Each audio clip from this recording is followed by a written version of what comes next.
Je dis souvent que ma plus grande crainte en tant que chrétienne, c'est d'être une pierre d'achoppement pour quelqu'un par mon comportement.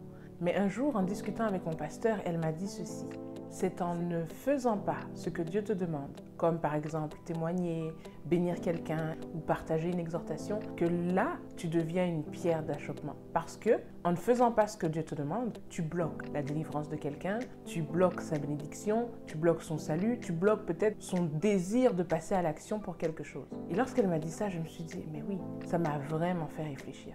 Est-ce que tu savais qu'il y a une puissance dans le témoignage que tu relâches?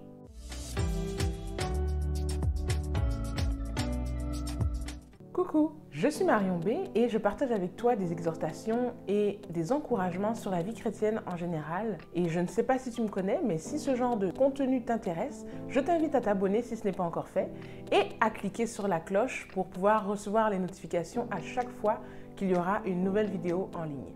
Trop souvent, on minimise vraiment nos témoignages et on pense que lorsqu'on devra témoigner, il faudra que ce soit quelque chose d'extraordinaire qu'on ait à dire. Mais est-ce que tu sais que c'est une stratégie de l'ennemi pour t'empêcher de parler, pour te garder dans le silence? Satan connaît très bien la parole de Dieu. Et voici ce que la parole de Dieu nous dit dans Apocalypse 12 au verset 11, que il, nous, les croyants, l'ont vaincu, lui, Satan, par le sang de l'agneau et par la parole de leur témoignage. La parole de notre témoignage nous a permis de vaincre Satan. Et ce qu'il fait, connaissant cela, il nous bloque en nous envoyant des pensées qui nous font croire que non, nos témoignages ne sont pas assez puissants, c'est pas assez profond, c'est trop banal, c'est trop petit, ça ne va pas produire du fruit ou ça ne va pas intéresser quelqu'un. Et il réussit en nous gardant dans le silence.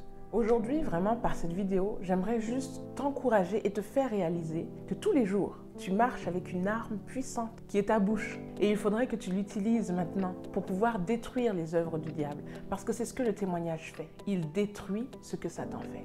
Il vient mettre en lumière les choses qu'il fait qui te font parfois rester dans ton confort ou dans ton cocon, ou bien même qui te font empêcher l'autre de rentrer dans sa bénédiction. Tu sais, il y a quelque temps de cela, sur Instagram, d'ailleurs, si tu veux me suivre sur cette page, je te la mettrai juste en bas, j'ai partagé mon témoignage sur la condamnation, comment la condamnation peut garder quelqu'un. Et en partageant cela, je tremblais, j'avais peur parce que je me disais, mais ça va non seulement parler à personne, mais en plus, qui va s'intéresser à ça? Et puis, oh mais qu'est-ce que les gens vont penser? J'avais toutes sortes de pensées qui ne venaient pas du tout de Dieu. Mais lorsque j'ai vraiment osé partager mon témoignage sur ce que j'ai vécu, sur comment Dieu m'a délivré de la condamnation, j'ai reçu tellement de messages, des messages d'encouragement, mais également d'autres personnes qui vivaient ça, qui ont trouvé de l'espoir pour en sortir et qui m'ont demandé de l'aide, qui m'ont demandé, Marion, comment tu as fait? Parce que moi aussi je vis ça et je veux sortir de la condamnation. En témoignant de ce que Dieu a fait dans ma vie, j'ai donné le courage à quelqu'un de pouvoir dire, moi aussi je vis ça et je veux en sortir.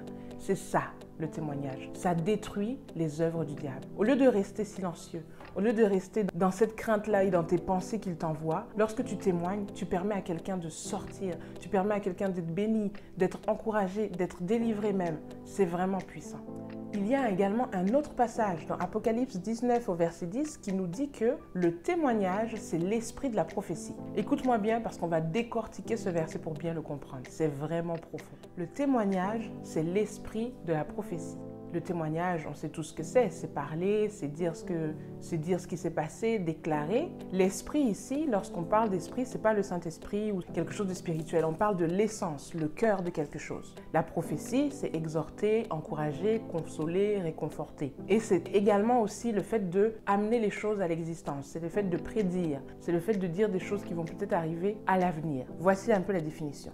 Sauf que lorsque j'étudiais ce verset-là, je me suis rendu compte qu'en hébreu, le témoignage a une autre signification. Et c'est là que tu dois bien m'écouter.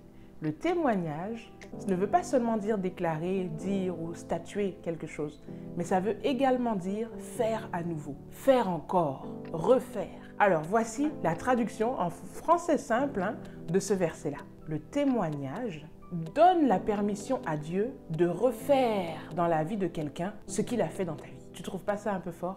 Moi, j'ai trouvé ça super fort. Toute la Bible est un recueil de témoignages. Et je ne sais pas si comme toi, si comme moi tu le fais, mais lorsque je lis ma parole, vraiment, je regarde les témoignages que je lis et je m'associe à eux. Et je dis, Seigneur, je veux vivre la même chose. Et je vis la même chose. Je vis même plus que ça. C'est ce que le témoignage fait. Le témoignage te permet de vivre ce que tu as entendu. C'est pour ça qu'aujourd'hui, tu ne dois plus avoir peur de témoigner. Quel que soit ce que tu penses de ton témoignage, ce n'est pas à toi de juger de la grandeur ou de la profondeur du témoignage que tu as. C'est l'autre qui va pouvoir saisir la portion de bénédiction qui est pour lui. Donc n'hésite plus de témoigner. Ne dis plus « mon témoignage est trop petit, ah mais ça va parler à personne, oui mais c'est juste un simple mal de tête ». Tu ne sais pas, il y a des gens qui ont des maux de tête tous les jours. En écoutant ce que tu as fait ou en priant pour la guérison de mal de tête, la personne peut dire « Seigneur, je saisis ça » et ça se reproduit dans sa vie. Vraiment aujourd'hui, par cette vidéo, j'aimerais t'encourager à cela, à ne plus fermer ta bouche parce que c'est une arme puissante que Dieu t'a donnée de pouvoir déclarer des choses, de pouvoir bénir, encourager juste en disant ce que Dieu a fait pour toi.